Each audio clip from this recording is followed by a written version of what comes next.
Hello, everybody, and welcome to a very special Wednesday Night Live from Courtroom Confidential, the fastest growing true crime news channel on YouTube. As you can see, I am not in our brand new studio. No, this is not the next new studio. This is not, in fact, even my home. I'm not even in my home state. I am in a hotel room visiting you all from Boise, Idaho. And the reason for that is that I was shipped up here to cover the latest Bryan Kohberger change of plea hearing today. And it was quite an experience, I got to tell you.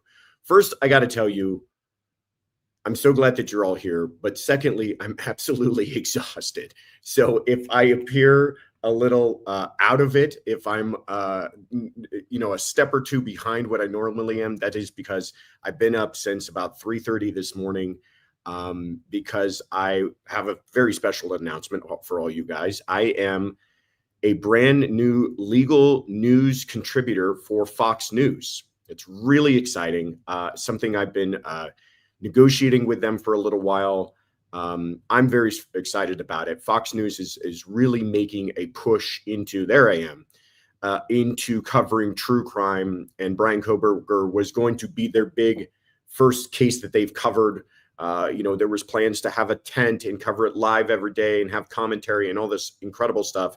And then Bryan Kohberger decided to change everybody's plans by taking a plea.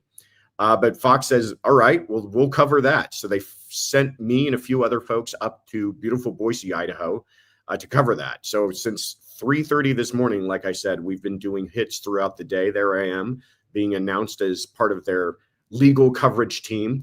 The other beautiful woman there with me is Donna Rotuno, pardon me, who is with, if you go back one picture, Kaylin is with me there, and was hanging out with me all day. She's fantastic.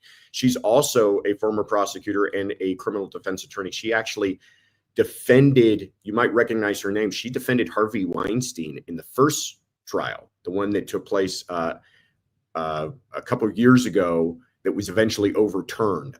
So that's she's handled a bunch of other high profile cases. We were going over some of the cases she's met with today, and it's quite a resume that she has. But wonderful person. Got to spend the whole day with her talking about Bryan Kohberger and some other stuff. But that is not the only reason why tonight is so special. Tonight is also so special because we have a very special guest with you. And I said, well, if I'm going to be exhausted, I'm going to find the only guest on earth who can actually be more tired than me. So we called up Gisela from Grizzly True Crime to talk to us about this because she's up at 2 a.m. To be covering this stuff with us. So please, everybody, put your hands together, show some love. Let me see some of those bears in the comments for Gisela. How are you, my friend? I'm good, Josh. Thank you so much for having me. I'm so glad that I could, come to the rescue at 2 a.m. Yeah, 2 a.m. I thought both tired together. I better stop complaining about being tired because Gisela's been going for more hours today than I have, and you do it almost every day. But I am very appreciative that you do this because I know it is not easy to stay up late. But thank you again for doing this. Thank you for having me. I know that you'd been following the Bryan Kohberger case quite a bit. I'm going to ask you before we even get into what happened. I've been asked this question many times today, and I want to ask you as somebody who's been following it. Were you shocked on Monday to hear about the news that he had decided to change his plea? I'm still shocked. Yeah. I'm still shocked. I'm like, every now and then, I was telling the Grizzlies, I walk around, even in the grocery store, and I go, wow, whoa. Like, if only these people knew what just happened. I couldn't believe it. I really just didn't foresee that happening.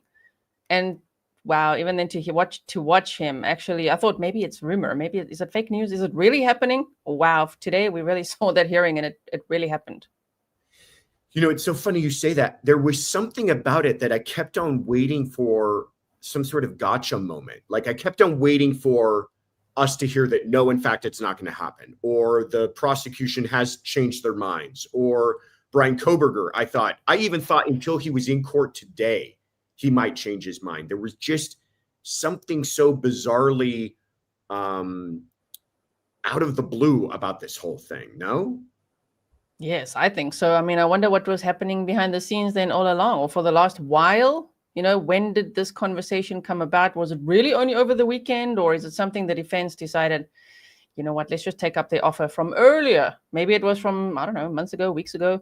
Let's approach them now. But either way, yeah, I was really shocked. And to see him actually so coldly and so confidently, whoa, just plead guilty to all those charges. It was quite something. He did not listen. Every time we've seen him in court, he does not have the demeanor of somebody who's on trial for murders and looking at the death penalty. And even today, there was something about his behavior that just seemed unnatural. Thank you, Kaylin, for putting that up. Of course, we were talking about the Idaho 4 murders, the tragic, brutal stabbing deaths of Kaylee Gonzalez, Madison Mogen, Xana Kernodle, and Ethan Chapin as they slept. Xana, we now know, was not sleeping at the time, but the other 3 were probably unconscious by the time they were first stabbed. And in some cases, it doesn't even know, we don't even know if there were signs that they actually woke up, if you want to imagine how horrific that is. But it's funny, Gisela, that you bring up the idea of how long had they been talking about this, because that's another thing that's controversial, is whether or not the family members had really been involved in these conversations. And I will say this. So we know that they were all sent a letter through email on Monday. And I don't know if you've ever had a chance to read that or hear about it. We had Kevin Fixler on our show on Monday night who actually read us the letter. The letter references conversations that took place with the family before Monday. So it sounds like the family may have sat down and had conversations with the prosecutors before then, but they were certainly, the statement that was received, at least from the Gonzalez family, it sounds like they did not know that this actual decision had been made. Like maybe they had been told this is something we're contemplating, but the idea that it's been agreed upon seemed to have taken them, seemed to have shocked them. Jump in and just tell me, like, what is your kind of gut reaction to that? I just feel like it brings such a really somber and sour note to the conclusion of this whole thing, that at least we know that 2 of the family members, or 2 sets of the families, are really not happy with how things turned out. Yeah. So firstly, you had the scoop of all scoops that day, because nobody else had read the letter, and I was in your chat. I was up late again. So I was watching that and I'm like, oh my word, he's actually reading the letter, because we're all wondering, what did the letter say? Because we heard about this email, they may be meeting, I think, on Friday. So it was just before the start of the weekend. And it sounds like the way that Steve Gonzalez is describing it, that it was more a nonchalant conversation. It's kind of like, so what do you think about a plea deal? Absolutely not. Oh, okay. So how much more shocking. It feels like the conversation was dishonest then. Instead of saying, well, we're actually looking at this as a possibility, they just say, how would you feel about it? No, we don't want that. And then walk away, go, okay. And then there it is. There it is on Monday. I mean, that must have been really shocking. If we're shocked, can you imagine how shocked and betrayed they feel? That's a really good way of putting it. It maybe they had conversations, but maybe those conversations weren't entirely honest and forthcoming with the family, because it does sound like it sounds like they did not see this coming, and that the first that they realized it was when because they put out that statement almost immediately upon receiving that letter. So yeah, I think you might be right. I think maybe the prosecution had a conversation with them, and that conversation was not as forthcoming that this deal was going to happen, whether they liked it or not. Yeah, I mean, that is just, I can understand why some of the family members, I know 2 of the as you said, sets of family members, they're okay with it. They feel relieved, like, oh my goodness, at least we don't have to go through hearing all those details, the graphic details, seeing autopsy photos, the whole trial, and maybe it could end in a mistrial for all we know. So they're relieved, but the families that are upset, I understand why they feel that way. So I want to get into what the family's reaction was, but before that, let's talk about what actually happened today. So today was a 50-minute long change of plea hearing. I have done countless change of plea hearings. We in California, we just call them guilty, plea hearings, sentencing hearings, whatever you want to call them. But we call it a change of plea because his plea has been not guilty until today. He's changing that to guilty. So he comes into court. Those things usually are 10 minutes max. It's usually what we saw, if you guys all watched it, and I hope you all did watch it over on Courtroom Confidential live trials. If you didn't get to see it, it's over there right now. You can watch a replay of the whole thing, but we live streamed it today. But the first part of it is usually what you see, where the judge is advising the defendant of his rights, asking him to waive those rights. But then, actually, before then, the judge got into this whole thing, and I want your reaction to this, Gisela, where he said that he was not aware, Judge Hippler was not aware that plea negotiations were taking place, that he apologized to everyone for how short notice this whole thing had taken place. I mean, it sounds like even the judge had no idea this was coming. He was expecting a trial. Yeah, that was pretty surprising to hear as well. Before I say more about that, congratulations on your Fox position now. Okay. I didn't say it here verbally. Maybe everyone's wondering, why didn't you say it? Hey, I was behind the scenes. Right. Well done. So congrats on that. Thank you. I then appreciate back to what you asked me, the judge, I mean, when the judge said that, I'm like, really? He only found out, he said, on Monday afternoon, like, oh my goodness. So there could be many possibilities. Either it was something that was a conversation from a while back between the defense and the prosecution, or Kohberger decided, you know what, I'm taking control now. I'm taking the wheel. It could have been that. And maybe he spoke to his dad. Maybe he just told his defense team, this is what I would like. So see if you can get that. Can you imagine? Yeah. Yeah, why I think the judge was even more shocked, and thank you, Laura, for gifting the membership. I think why he was even more shocked is he had actually, somebody reminded me of this today, he had a month or two ago had said to them, have you received a plea offer? Have you guys discussed this? Because that's kind of usually the judge's final opportunity. If you get, I hope you've explored disposition of this case, and if you haven't, I'm setting this thing for trial. But that was a few weeks ago. Do you remember that? I do remember that. So what happened from that moment on? Was that an idea? Did they get the idea then? He's like, hey, have you? And they, at that point, no. But then from then, what happened? Because here we are, and it's so close to when the trial was supposed to start. It's really surprised pretty much everyone. I've seen a few people say, I wasn't surprised at all. I did not expect that. No. I really don't think anybody expected this. But the more I think about it, to answer the question that you just kind of posed, what changed? I think what changed is, one, so there was that Dateline episode, and that all that information was leaked. And they wanted to get a delay to find out who the leaker was. The judge denied that. Then the judge denied their latest motion for a alternative perpetrator. And I think what happened is that, having lost those two motions, they realized they've got nothing left. Like, that was the final two, shots in the barrel for them.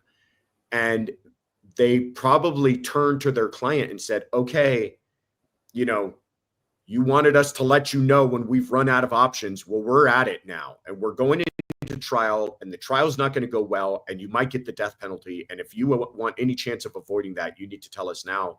And then they probably turn to the prosecution and say, what do you think? Yeah. And I mean, why, sorry to ask you a question, but why would the prosecution even offer that? Even if the defense says, look, man, we're desperate, we don't have anything. If the state's case is so strong, Why Yeah. would they even offer that? I have some thoughts on that. And I'll tell you, but I don't mean to tease you, but I want to know first your reaction. Do you think this was the right thing? And I'm not, just kind of your gut on it. Do you think they did the right thing, or do you think they should have said, no, we're going to trial, we need to see how the jury feels about this? I think if one puts the families first, although it's divided opinions, I feel like they should have, and even, well, maybe even for the public. I mean, but the judge did say we don't take that into account. I think they should have gone to trial if the case was so strong. But that makes me question: was it so strong? Did you have overwhelming evidence? Was there no reason to have the trial? Because I guess the risk, because I like to risk assess, would have been, what if it's a mistrial? What if it's a hung jury, even just based on how it's going on social media or how it went? Now it's Yeah. changed. But it was very, very split. A lot of people thinking he's completely innocent. They have the wrong guy. I mean, some still think it, even though he himself has now pleaded guilty. And others saying like this guy, well, waiting for facts, or others saying he's definitely the right guy. So even that was an indicator of how this could go. Imagine if it's just one or two of the jurors saying no, and then they Yeah. have to do it all over again. So I don't know, maybe that was the risk, but it's still quite shocking to me that the state would be willing to just say, okay, well, yeah, here's a plea deal. And you're not alone, Gisela. I mean, many people feel very strongly that the prosecution did the wrong thing and kind of rolled over here. But I'll share with you my thoughts. First of all, 7 days at sea. Thank you so much. Says, does it mean that Taylor didn't know he did until Monday? She was just arguing for alternate suspect and claiming his innocence a week ago. Confused. I don't think so. I think they argued that, to answer your question, 7 days at sea. I think they argued it, lost, and said, we need to get out of this case. We've got no defense left. Their alibi defense is gone. The DNA is coming in. Their alternate perpetrator defense is gone. This is a bad case for them. To your point, Gisela, this is a strong case for the prosecution. And they probably turned to their client at that point and said, you need to take a plea. So if that is true, and I don't know if it is, that's talking about a super quick turnaround from Friday to Monday by the time they put this whole thing together. I saw that Scott from Recovery Addict was in the chat. So good to see you. Hello, my friend. Always appreciate seeing you. I'd love to hear your opinion on when the majority of sealed documents are released. I am happy to give them to you when those are released. But here is my thought on this plea deal. And thank you so much, Joanne M. Jedi Platypus, for the gifted membership. Here's my thought on this. And I know this is probably going to rub some people the wrong way. But thinking of trying to put my prosecutor hat on here, to your point, Gisela, trials are no guarantee. Something could go wrong. So a witness could decide they don't want to testify for whatever wacky reason. Things can go sideways. The evidence could have problems. Jurors do crazy things sometimes. If you ever wanted to know what it's like, who are sitting on jurors, go and watch jury selection one day, and you'll realize there's a lot of crazy people that walk amongst us. Okay, but sometimes jurors just do crazy things. So one, that's not guaranteed. Two, even if they get a guilty conviction, it's not guaranteed that they get a death penalty conviction. That same jury could say he's guilty, but we don't want to give him the death penalty. And they would end up exactly where they're at right now. But the biggest part about it, and I know the judge and the prosecutor keeps on talking about putting the family through everything and putting on a month trial and all the expense and bringing people. I'm sorry, but that's horse poop. Okay. They would have done that if they felt like they needed to do it. I really think the biggest benefit to this whole thing was the idea that he waives appeal. If he had been convicted after jury and got the death penalty, we would have seen 30 to 40 years, decades of him appealing this thing and perhaps winning one of those appeals. And then it'd be turned over anyways. Now it's done. He has waived his appeal. He is in prison for the rest of his life. We're never going to have to re-traumatize that family by having it in front of appellate court who might question it. I realize they wanted this moment, but I really feel like the idea that this is such a sealed deal is worth it. And I know some people won't agree with me, but what do you think? I mean, I can totally see that as well. I think when it comes to the family's emotions, I can understand why they'd be really pissed off that Kohberger now gets a lot of what he wants. If you think about it, because he's actually street smart and book smart, unfortunately. I mean, he did a dumb thing with his crime, he got caught. But he has a background where he was apparently a drug dealer. He overcame addiction. He did karate. He did all these things. I think he'll cope better than most people think he would. He's not like this. I don't think he's as fragile as people think he would be in prison. So now he gets to be in Gen Pop, further his education. He might even write books, even though he can't profit from them. He can see his family. They can send him commissary. There's actually a lot of benefits that he gets from doing this, which you could see from his confidence today, that he knows it. He is comfortable with this decision. I think that would really hurt the families. Like, why does he get all these choices? Why does he get to, I mean, he could even, can't he possibly even get married? He's going to get so much fan mail as well. Yeah. I mean, I mean, every state is kind of different how they handle all that stuff. But you're right. He's not going to be on death row. He's going to be in general population. He might be in some sort of protective custody because of high profile he is, but he's not going to have the same kind of restrictions as being on death row. Not to mention living on death row, where you're just constantly thinking about the day when the government might execute you. I'm not saying that it's not without benefit to him, but I do feel that those benefits, as much as that bothers the family, it's actually outweighed by this idea that, I'm telling you, look at Menendez brothers. 30 years later, and those guys might be getting out because they maintained their rights to appeal. Had they waived their right to appeal and taken this same deal 30 years ago, we'd never be talking about them. So just in case you guys are wondering if my hypotheticals could actually be proven true.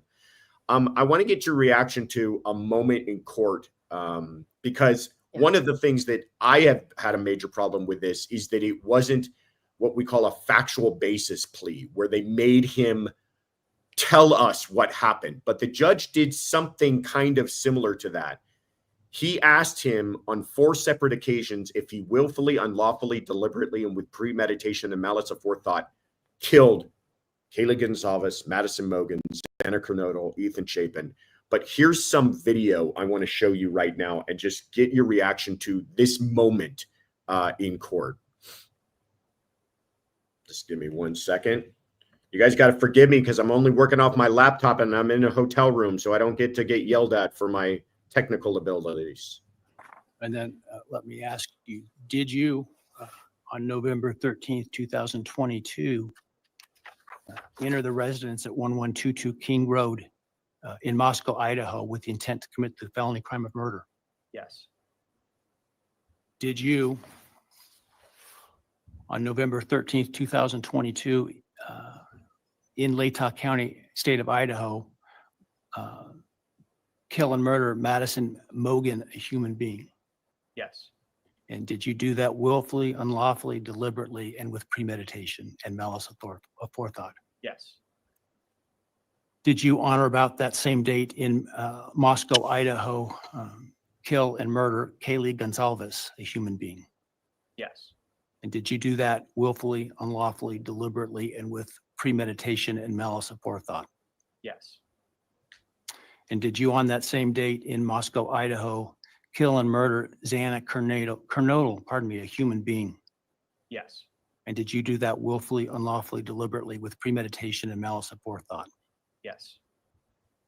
And then on or about November 13th, 2022, again in Latah County, Idaho, did you kill and murder Ethan Chapin, a human being? Yes. Did you do that willfully, unlawfully, deliberately, with premeditation and malice aforethought? Yes. What's your reaction to that? I mean, that was a moment that it was disturbing to me on many different levels, but I want to hear your reaction first. Yeah, I was gonna say chilling. When it was happening, I mean, I was literally just sitting there like, oh my goodness, the way he's answering, just everything about it. Even the first question, did you go there to commit murder? Yes. Yeah. okay. And then going through each victim's name and him just being like, yes, just the way that he did the demeanor, just the ice in the room, just seeing everyone in the background. I was looking for you in the background if you were there. Is Josh there? But just like looking at the gallery and just looking at everyone's faces, like, holy crap, this guy literally he's just admitting to all of this. I mean, it was really chilling. I saw a bit of a different side, if you could say, to Kohberger than we'd seen leading up to this from all the Dateline and all the deep dives that I've been doing as well. This was a little bit scary. Very scary. Yeah. First of all, I'm not used to that. Like, I'm used to when they take a guilty plea, they go to, indictment number, blah, blah, blah, blah, blah, to count number 1, the murder of Ethan Chapin. How do you plead? Guilty. To count number 2, the murder of Xana Kernodle. How do you plead? Guilty. But the judge, and I don't know if this is an Idaho thing or if this judge or whatever it was, but we got the actual admissions to these things, that he killed all of these people. He did it willfully. He did it with malice aforethought. He made sure to say every person's name. I know the families are not getting what they want, but that is a moment that they heard this man take responsibility for their son or for their children's murders. But to your point, who is this guy? I mean, he's speaking like a robot. It's like the waitress asked him if he wants more napkins. I mean, his affect is so untethered to what I would feel to be a normal reaction to this. Yes, I agree as well. And he definitely had a different demeanor than we've seen. He was almost like I'm a good boy in court before. He looked very, I'm innocent. I don't do anything. Okay. And all of these things that he said, this was very different. And I think we got just a glimpse of the monster inside. I mean, there must be quite something in there. And for him to just admit it, just like he did, I know it was a court procedure, but still, it was really scary to see. And most of us that were watching it as well were just like, oh my goodness, I can't believe this is actually happening. And he's saying it like that, and just everybody in the room just shocked. And he's not shocked. He's just sitting there like, yeah, I did that. Yeah, my wife Tiffany, who's T Sue's in the chat for those who don't know, we were talking about it, and her thing was like, I can't believe that's his voice. And it's true. We've never heard his voice. He didn't enter a not guilty plea. Do you remember that? When he was in court, the judge entered it for him, because this is, I believe, the first time we've ever heard him speak in court.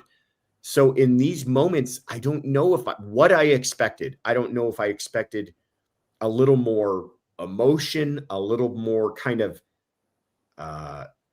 feelings of regret or remorse or whatever. But whatever it was about as robotic you could be, which made me think about remember all of the arguments about him perhaps having a diagnosis of being on the autism spectrum. I wonder if that's kind of what we saw playing out here. What about you? I think we'd have to look more at the psychopath spectrum for this one. Yeah.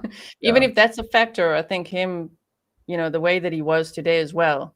And just think how much he's going to potentially enjoy studying all these other killers in prison too, because that's his life's work. That's what he loves to do. So, oh my word, and share stories about how did it feel. You can just actually picture that. Today's the first time I could picture that. Before that, you're not sure. No. Sure. It was really, yeah. All right. Well, Objection Cake, thank you so much. She's been a member for 3 months. Justice today for Maddie, Kaylee, Ethan, and Xana. Kaylin, if you've put up chats and things, I may have missed some of them because I'm trying to work with different screens here. But Carla Barrick, thank you so much, says, in my opinion, state knew the families were split. Half would be upset regardless. The preference was the plea for reasons we're not privy to, i.e. leaks control. Yeah, Carla, I mean, I agree with you to some extent that by the way, I've had to do this as a prosecutor. I mean, you do have to sit down sometimes with the families of victims and tell them, hey, we're going to make this offer to the defendant. And most of the time they're outraged, because when you're making a plea deal, you're going to offer less than the maximum, right?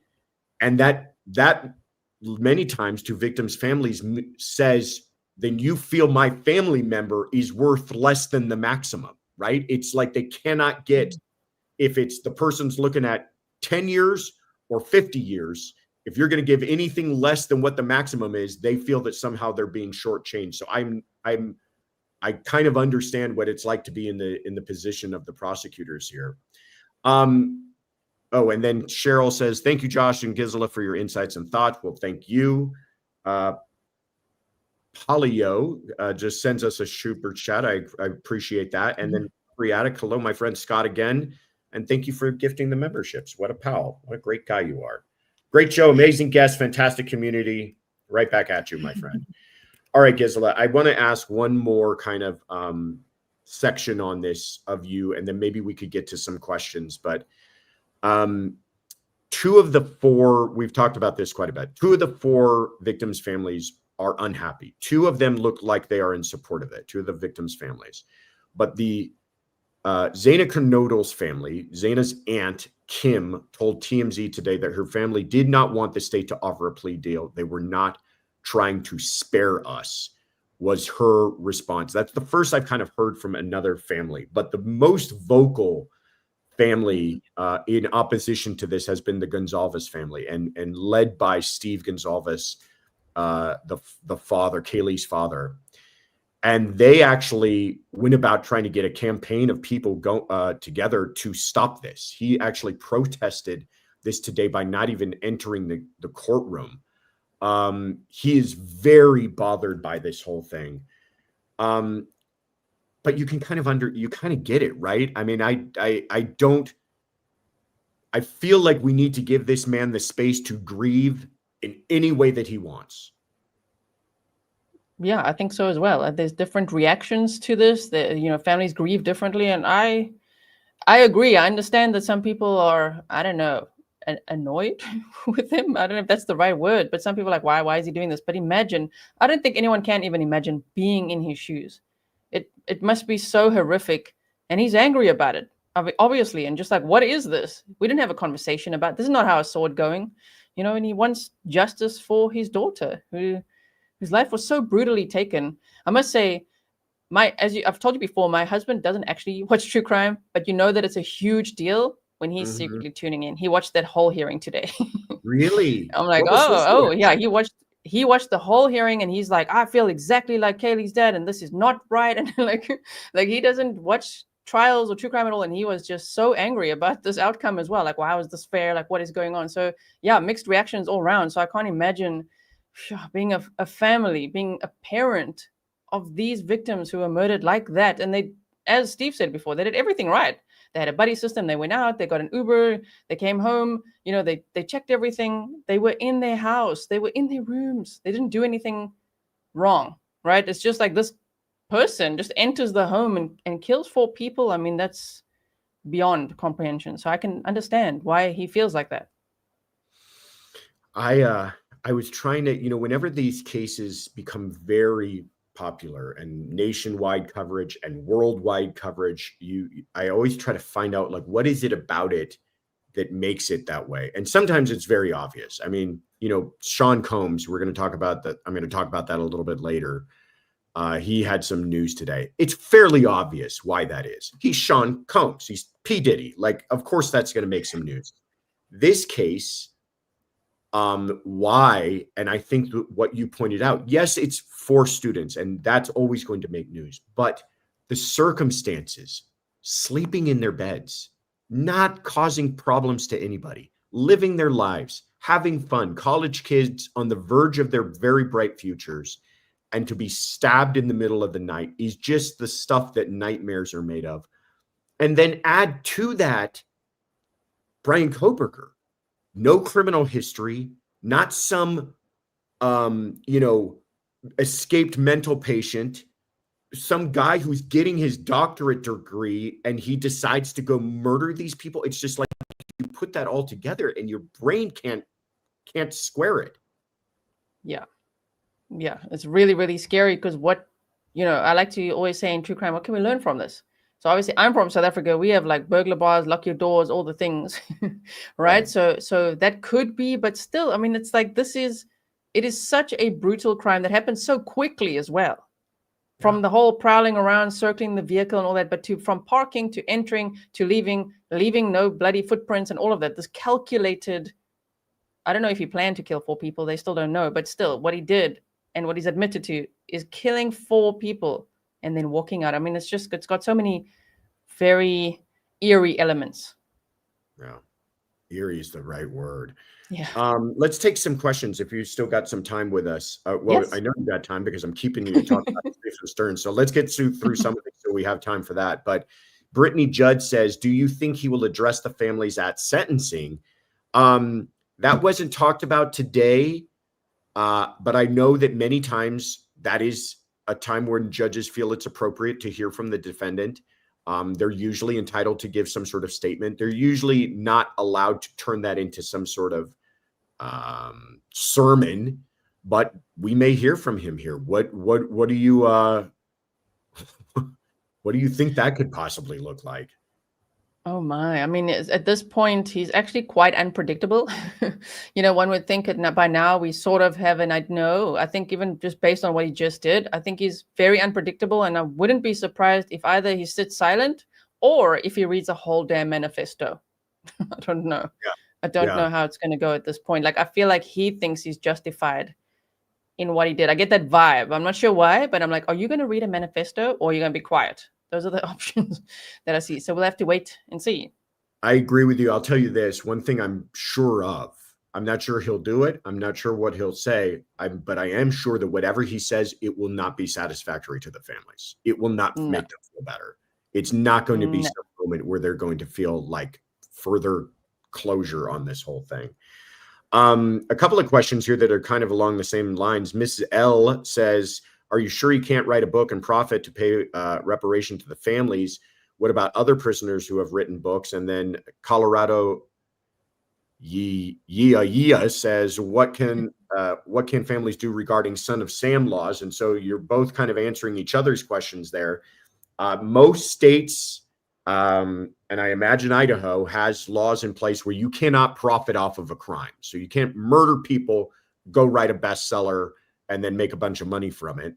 But to the earlier question, he is going to have, restitution orders against him. And if he were to write it, Son of Sam laws doesn't mean you can't write a book, just means you can't profit off it. So it could be that he could write a book and all those proceeds could go to the families. That would be insane. Pantufel, thank you so much, says Dylan and Bethany may have been asked and may not have wanted to go through hell of testifying. I admire Steve G's endlessness and loud advocacy. Grace for him. I completely agree. That's a good point we haven't thought about. What about the other surviving roommates? They would have had to go through this, and they likely were consulted before this was done because they're considered victims as a part of all of this. Do you think that could have played a role in all this? I think it could have, but for me, still the timing was interesting that they tried to get these witnesses, they got them in Pennsylvania at a hearing to decide if they would have to testify or not. And it sounded like they were defense witnesses for those mitigating factors in the death penalty phase of the trial if it got there. And it sounds to me like some of them didn't want to. Maybe they heard, oh, this is not going to go well. Like your boxing trainer, he doesn't want to testify for you. No one is actually going to try to fight to save his life. I think that. But then also, all the factors of the surviving roommates, the DoorDash driver. Oh my goodness, that also just came about recently. So I think there were a lot of factors against him. And if that DoorDash driver, because she said, I saw Bryan there, I parked right next to him. I mean, if that's just, I think that also, there was just like, look, man, your alibi, it doesn't exist. You were not stargazing. It doesn't matter what you say. There's other people who saw you there now. Yeah, and I'm telling you, having been a defense attorney, that it sometimes takes a moment like this to convince a defendant. They sometimes need to feel like all hope is lost before they're willing to entertain the idea of accepting a plea, and maybe that's where he arrived at. P3 fam, thank you so much, says it would be great to see JR and G on the regular, two of the best. I love it. P3 fam, all you've got to do is get Gisela to stay up till 2 a.m. every single Wednesday, and I'm happy to do it much more often. And Court Lurker also says, love you both and couldn't ask for anyone else on these updates. Thank you both. Well, thank you, Court Lurker. All right, let's get to, with a little bit of the time that we have here, to talking about the Stephan Stearns case. And this is a case that you have been following very, very closely. I have tried to follow, but I'm not nearly as kind of up to date on it as you are. So tell us a little bit about, what happened recently, what the case is, and what's about to take place. So recently, Stephan Stearns' defense team have been filing a lot of motions as they get closer and closer to the first trial. And it's been moved multiple times, set for July 14th. Now it's July 22nd for anyone who didn't see that. It's now July 22nd, 1 week later. But we were all waiting like, oh my goodness, what if the judge rules in their favor that all the evidence that they found on his phone is now inadmissible? Because that's what the defense wanted. And they gave some good arguments. And I mean, the police didn't have a search warrant right off the bat, but they did have Stephan Stearns' consent multiple times, and he didn't withdraw it. So I thought it would go, in the favor of the state, but it was dicey. You didn't know. This could go either way. And if there's obviously no evidence from his phone, there's no first trial. That would just fall away. There's nothing then to present to anyone. Now that it is admissible, is he going to be inspired by Bryan Kohberger? Can he please, not with a plea deal, just plead guilty? Why are you taking this to trial? Why are you going to traumatize the families? Not that I think he cares, but the families and even the jurors that have to see all of this horrific sexual abuse evidence. Anyway, he's apparently still taking it to trial. He was not in the courtroom today. Today was a pre-trial hearing. That's what was set. 9 o'clock in the morning, got changed to 1:30 in the afternoon. And then that's where the judge made all these rulings that we were waiting for. So he said the motion to continue, denied. The motion to suppress evidence, denied. And there was a joint motion to continue as well. Actually, the state got on board there too. Just like, let's pump the brakes. So his trial will start on July 22nd with jury selection. The state said that they'll take about 4 days to present the evidence and call up to 12 witnesses. I can't imagine. This must be, they're going to traumatize people. Quick trial. Just based on what we've heard. Yeah, it's pretty quick. But I mean, they have so much evidence. Trial is just about the sex the 60 sex related, yes, the battery and molestation case, right? Yeah, so they've got 1,700 pictures apparently of Madeleine Soto from his phone. Can you imagine presenting that? Oh my goodness, to the jury. I don't even know if they would take 4 days. Hopefully, maybe just 1 day, and the jury can already go and deliberate. Oh man. So yeah, this is apparently happening. 4 days for the state. I don't know if the defense even has a defense there. I don't know how they'll present a defense. And that'll be the first trial. The second trial then would be for September, and that's the murder trial, because it's not only accused of sexually abusing Madeleine Soto since she was about 8 years old and having all this evidence on his phone, but also murdering her right after she had turned 13. Yeah. What a sicko. God, you go from one absolute psychopath to another when you talk about this type of stuff. So yeah, for everybody who's not in the know, Stephan Stearns, he's charged in 2 separate cases, but they really should have been joined, but they were not. But he's charged with, in the first case, it's 60 counts of sexual battery and molestation and possession of child pornography, all related to 13-year-old Madeleine Soto. And then, like you said, he's also charged separately with her murder. And the cell phone evidence was important. And I remember talking to you about this, and you had said that you had seen the interview and you felt like he gave continual assurances of consent, or whatever you want to call it. But then you also made a comment that I thought was interesting, that if they don't get the cell phone in, the case was dead in the water in your view, right? So this was a huge decision by the judge today. Massive. We were waiting, and he said the deadline for him to make a decision was June 30th. So it's like, it really, even though it's only, well, for me, it's July 3rd. Okay, I'm in the future now. But July 2nd, it's like, it felt like days. Like, how long is this going to take? When are we going to hear? We're all just waiting. So I'm so glad that he ruled that the evidence will be admissible, so that this trial can actually happen. Why do you think that they split the charges like that in the trials? What would the reason for that be? Well, was he arrested at the same time for everything? Good point. No, he was arrested on February 28th for these child essay material charges because of everything they found in his phone. And only in April of 2024 was he charged with murder. So that could be it. I think if they had arrested him at the same time for everything, they probably would have filed it all together. But I think they probably arrested him, filed these charges, then arrested him for the murder, filed those charges, and then joining them probably would have been difficult because I think the defense could have made a strong argument that because they're not similar charges. You're talking murder is very different than child abuse and molestation and possession of pornography. Even though it's involving the same person, there could have been an argument that they shouldn't be joined together. The irony of that, though, is that had he been arrested for everything all at once, I think they probably would have filed it together and probably would have a good argument to not sever them. So regardless, this is how the state has decided to handle it. And I didn't realize, say again, how many witnesses and how long they expect it to take. This is the first case. Yeah, the first case for the CSAM, the child essay material, would be 4 days and up to 12 witnesses. So that they said up to 12 that they could call. I wonder who that will be. I'm sure we all wonder. Are they going to call the mother? That would be an important witness. Did you witness something? What's going on? That'll be interesting to hear. But up to 12 witnesses is probably all law enforcement, isn't it? And 4 days for the state to present their case. And I cannot imagine the defense will even, I think they'll just rest. I think what are they going to, what is their defense? Well, Yeah.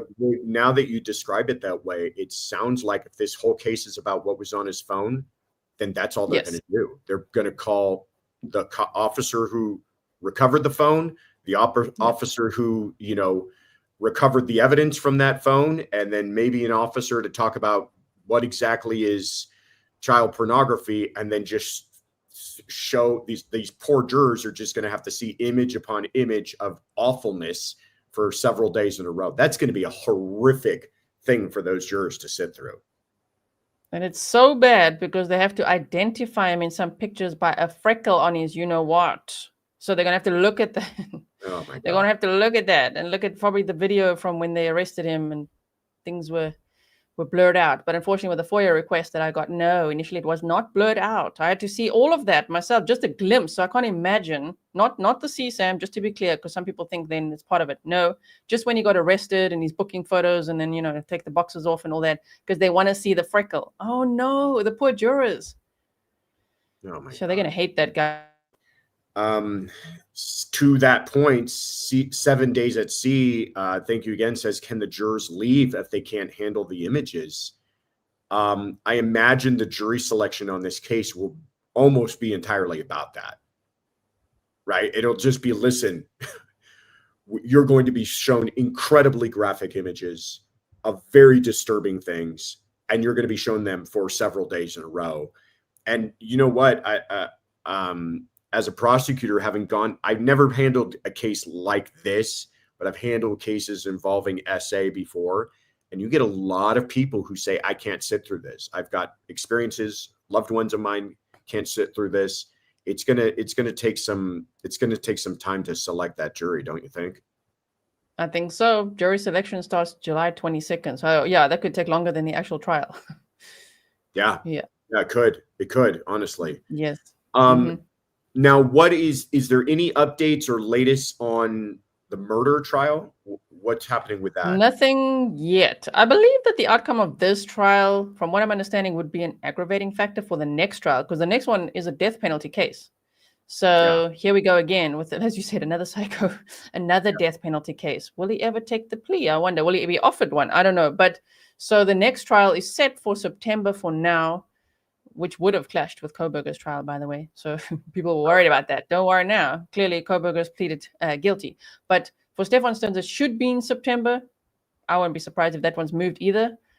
But if not, oh man, that's going to be a huge trial. Will we see the mother testify? I don't know. That's the biggest question I think all of us have. Is that going to be televised? Do we know? We don't know, but I mean, it is Florida. Yeah. Oh, that's a good Florida, point. you know, they They're pretty show a lot more than liberal other about states. that. Yeah, they're very, very. Yeah. They do seem to televise things more. Well, if it is televised, is that something that you're planning on following? Definitely. I'm not sure if this first trial will be televised based on the nature of the just the graphic content and everything. There's videos and photos, and half the time they say the victim appears to be sleeping. I mean, so they obviously can't stream that or show that, but I wonder if they'll show the witnesses and show the trial. I don't know. Whatever they're streaming, whatever they're showing, yes, I'll be covering that. All right. So that's July 22nd for the first trial. And then the second trial is expected to take place on its heels on September 22nd. But that second date is subject to change, but it looks like this July 22nd is definitely a go day.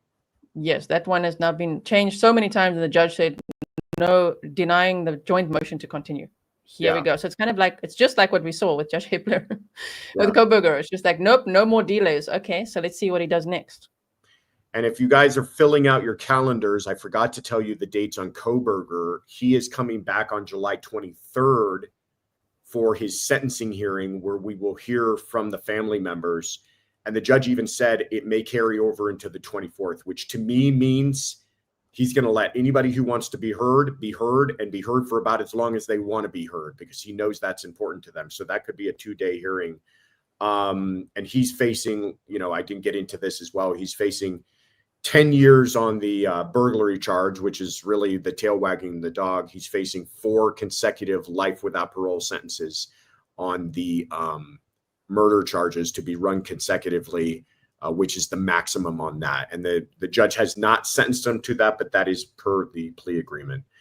All right, Gisela, can't thank you enough. I'm going to get you to bed. I promise you I get you to bed at a reasonable hour. I feel like 3 a.m. your time is fairly reasonable. A reasonable time, that. So thank you so much, Josh, for having me. You're such a rock star for doing this. Thank you for putting up with all of we didn't even know if this was going to happen, everybody, because I was so kind of running around today trying to figure out where I would end up, but it finally fell together. And thank you again, my friend, for making it as wonderful as I expected it would be. Yes, thank you. I'm glad it worked out. All right, my friend. Take care. Bye, everyone. Bye-bye. All right. I told her I'd get her to bed and spare her going through the latest on the Sean Combs drama today. Farm Girl, thank you so much for gifting the memberships. Did I miss anybody? I know I'm working off of one computer here. Tio Toys, my friend Phil, gifted a membership. Thank you so much for that. And P3, Alicia did a super sticker. Appreciate you. Everybody's been so kind and generous tonight. I appreciate it. And I appreciate you being here. Let's get into, because the other thing, and then Annalie Finch says, congratulations. I appreciate that. The other thing that was taking place today, which also contributed to making my day so chaotic, was it would be one thing if we were just talking about Bryan Kohberger's latest updates, but we also had breaking news on Sean Combs. So when we weren't hopping on television, Donna and I, to talk about Bryan Kohberger, they said, hey, can you hop on and talk about Sean Combs? Because what took place today, I got to tell you, and thank you, Alexis, for the gift of a membership there.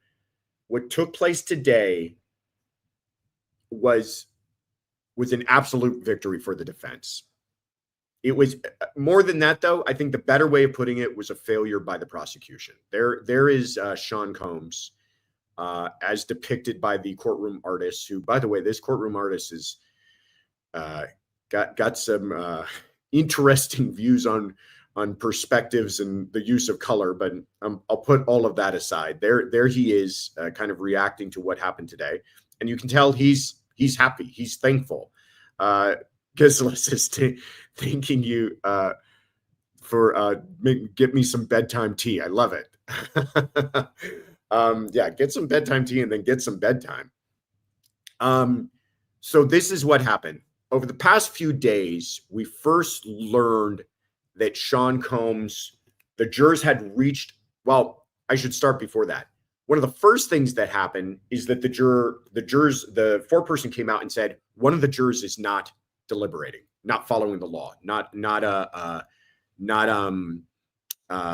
contributing to the conversation like we would hope. That was in less than 2 hours. That is shocking. I thought, oh, this thing's going to be a problem. And then I thought, well, they got to get rid of that juror, but they didn't. The judge brought that juror out, instructed that juror, said, play nice, get back in there. And then shockingly, a few days later, by the way, this is still a very quick verdict. This case went on for several weeks and they arrived at a verdict in less than a week. So they worked hard.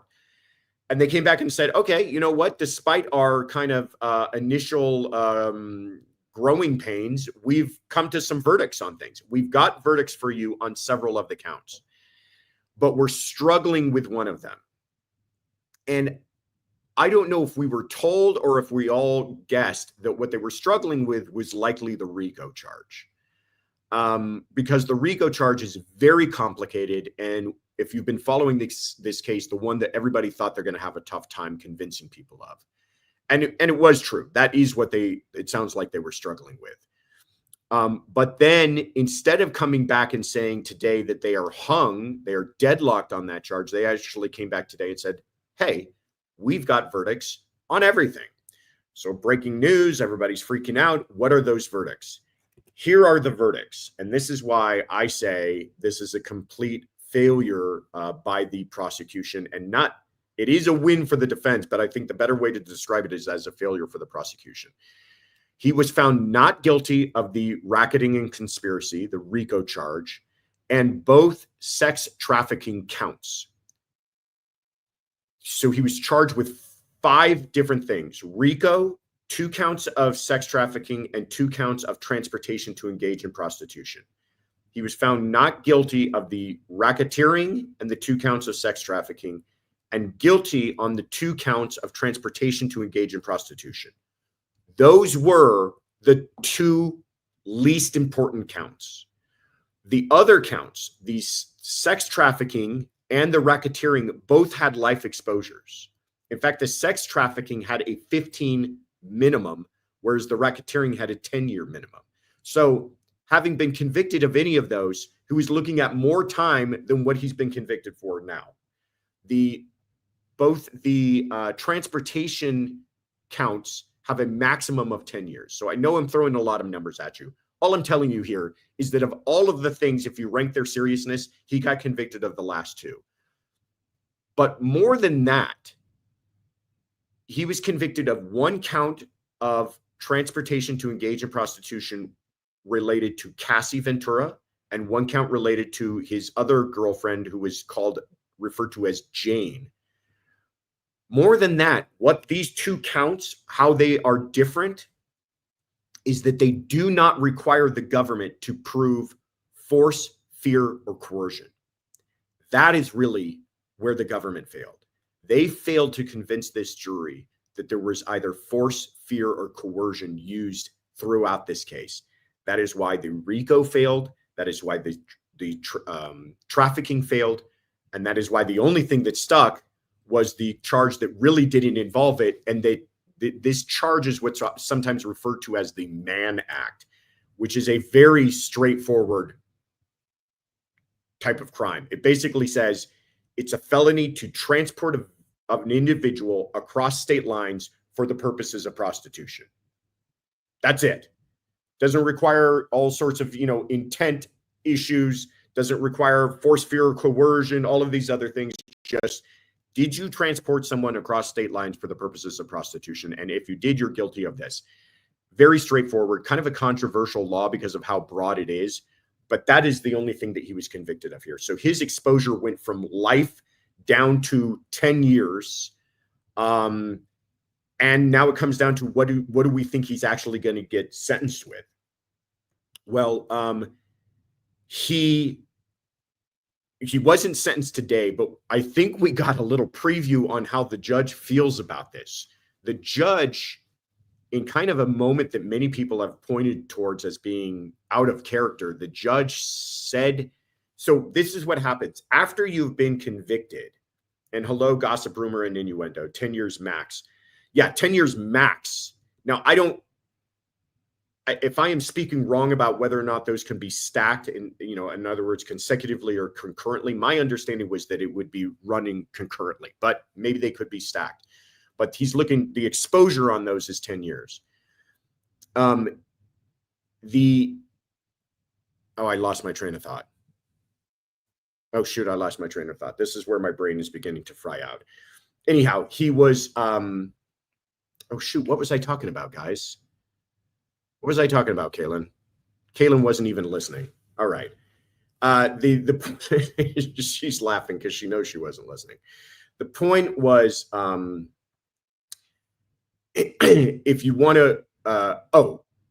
to view this as a failure by the prosecution. Oh, the judge. Yes, sorry, Jolene was listening. The judge in this moment said to him, so after you are convicted and before you are sentenced, you get to revisit the issue of bail because now things have changed.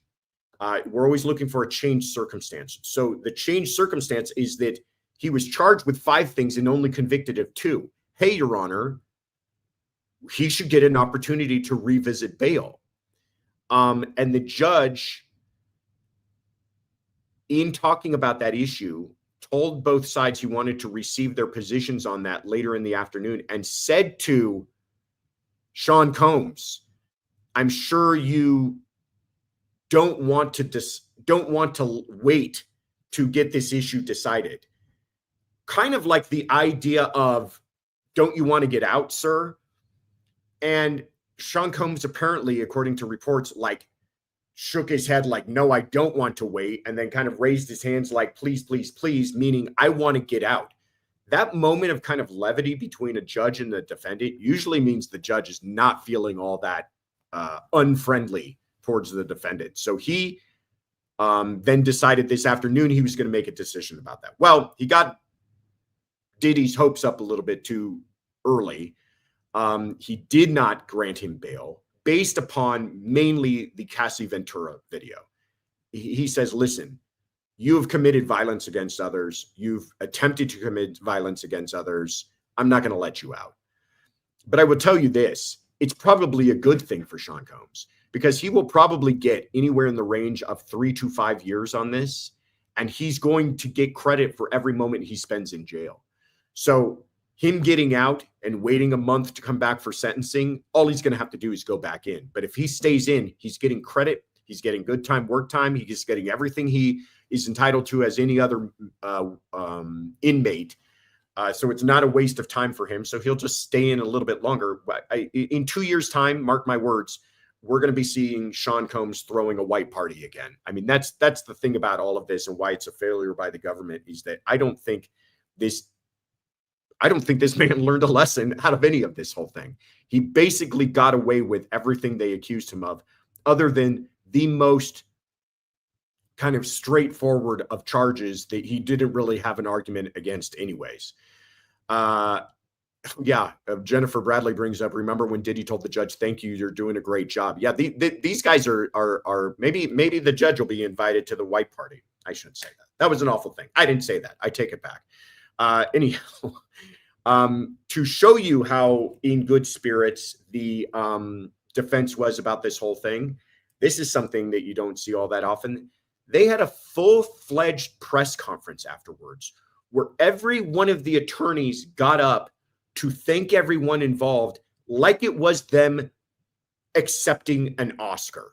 It was mind-blowing to me. Every single Mark Agnifilo, Tenny Garagos, they have a whole team of people. What's the other guy's name I'm forgetting about who they brought up from Georgia? Every single one of these people got up to give a thank you to everyone. Thank you to Diddy. Justice was done here. It was an absolute victory lap for them, right in the face of the government. And here's the thing about Brian Steele. Thank you, Afton. Brian Steele got up. They all had these moments. Honestly, I was waiting for the orchestra to play them off because their thank yous went on for so long. This is why I feel like this was a failure of the government. The federal government does not usually overcharge. You will see the states doing this all the time. But in my experience, the feds are usually very conservative in the charges that they bring. They are usually the type to be charging less than what they should because they're so cautious and careful of being able to prove. They do not like losing. They abhor it. They hate it. When I was a prosecutor, we would sometimes get rejects from the AUS attorney's office because it wasn't strong enough for them. These cases would land in our lap and we'd say to ourselves, this is the best worked up case I'm going to receive all year. They would put tremendous resources, wiretaps, undercover operations, everything else, and go, it's just not, we don't feel as great about it, but maybe you little state guys, you want to handle it. So for them to bring these charges and so overshoot what the jurors actually convicted him of, that's why I say it's a failure. I just feel they tried to overextend the RICO charge. RICO, when you say the word RICO, we're thinking about the mafia. We're thinking about organized crime. We're thinking about a criminal enterprise. We're thinking about a group of people who are all together because they're involved in some sort of scheme to make money, to gain power, whatever it is, to traffic people, whatever it is. We're not thinking about this one guy who's powerful, rich, and also incredibly jealous and abusive and just a horrible human being. That is not what we're thinking of when we think of RICO. Now, could they take the facts and apply them in a way that fit the arguments of RICO? Sure. But did the jurors have a problem with that? They obviously did. I don't think that this was necessarily a proof problem. I think it was a charge problem. It was just too much for these jurors under these circumstances. And I think that there were issues with the jurors wrapping their heads around how consent can be given and then taken away, and then perhaps be given again and then be taken away. And so when you're dealing with someone like Jane or like Cassie, who talks about how horrific their experience was, and then you see subsequent texts and statements where they're planning these freak offs and participating in them and telling them how much they love them, jurors have a tough time explaining that, especially when you're dealing with people who it's not like they didn't have any resources to escape this. If you can understand that cycle of abuse when it's someone who literally has no options. But these are people who are living, rather extravagant lifestyles, trying to convince these jurors that they just had no choice but to stay in this relationship. I think that the jurors had a tough time with that. I'm not saying it's not true. I'm saying the jurors had a tough time with it. Sorry, Killian, could you go back to that last comment? I just kind of missed it. Or Tiffany, who's ever doing the comments. Johnny Knoxville says, and they'll hold a celebrity freak off soon enough. I think by the way, you're not too far off, Johnny. He was apparently still having parties from the time that they did the raids on his home, from the time that he was arrested. I missed a comment in there, Tiffany. Oh, Nurse Jones too says he's been a member for a month. Why didn't they prove it?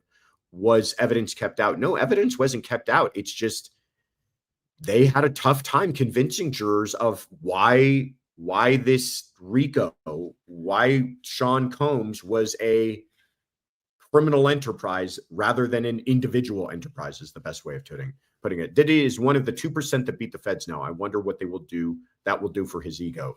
His ego is already inflated beyond comprehension. I imagine now I'm going to say this. This is not the last time we're going to hear from him. I have a feeling like this guy just cannot stay out of trouble with the life that he's been living for the past several decades. Kay Schmidt says, kudos to Diddy's jury consultant. Yeah. Really good point. That could have been a whole part of it too.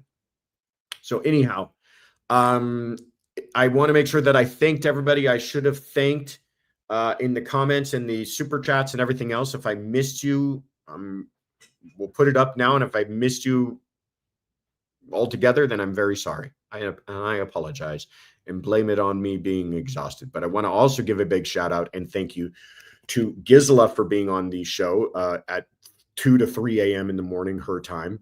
All right, here's some quick announcements for you guys. First of all, Monday, if you want to see that letter that was sent to the families being read, we have Kevin Fixler on the show.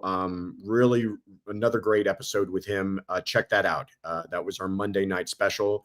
Saturday, we are having an abbreviated version of our weekly roundup because happy 4th of July. And we don't want to have everybody working and everybody watching videos over the holiday weekend. So we're going to do kind of an abbreviated version that will premiere at 8 a.m. Pacific, 11 a.m.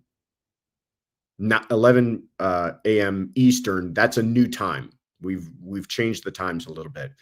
Sunday, we're still doing Sunday Fun Day. So leave us a message if you haven't already, and we will answer it this Sunday at 9 a.m. Pacific, noon Eastern. That is quickly becoming my favorite thing to do on this channel. You go to thecourtroomconfidential.com and leave us a message and we will answer it live. And then Monday, we will be back on this channel live and to be determined what we're talking about and who we're talking to. But whatever we do, it's going to be fun. Finally, CrimeCon is coming up. CrimeCon will be in Denver this September 5th through 7th. It's funny. I was going to have troubles with figuring out how to get to CrimeCon because I thought I was going to be in Boise covering Kohberger, but now my calendar freed up. So we will be there, CrimeCon from September 5th through 7th in Denver. And if you guys want to go and you're thinking, well, I want to go, but I want to get a little discount, we've got a discount for you. We talked to the CrimeCon people and they said, we'll tell all of your folks if they enter the word courtroom, all one word and all in caps at checkout, they get 10% off. So I thought that was very nice of CrimeCon to do that. And I hope to see you all there. Let me thank some members and then we will get you guys out of here. Jen Joe and Delina Foster and Leah M and TLC ME, Fred Miglorini. I'm sorry for that, Fred. Allison Miller, Dawn Sturch, Teresa Robinson, Elizabeth S. P. Brown, Denise, the Diane Brewer, Lisa Gray, Lisa Faltersack, Fauna is the Forest, Sherry M., Patty Farley, Joelle Eleven, Sally Madrid, Wrestler's Mom, Julie Worthen, Deborah Carpenter, Ernie, Jamie Cherie, Ellen, Betty Boop, and Sasha McLean. Thank you guys all so much. Our membership program is growing so much, and we put a lot of work into it, and I hope you guys are enjoying it. Thank you to our mods, Kathy and Afton and Shy Gal, Sonia, for being a part of all of this. Thank you guys for putting up with me tonight. Like I said, I'm exhausted. I'm here in Boise. Please check out Fox News. You might be seeing my grill on there every now and then recently. But in the meantime, you guys are fantastic. And I will see you again soon. Take care, everybody.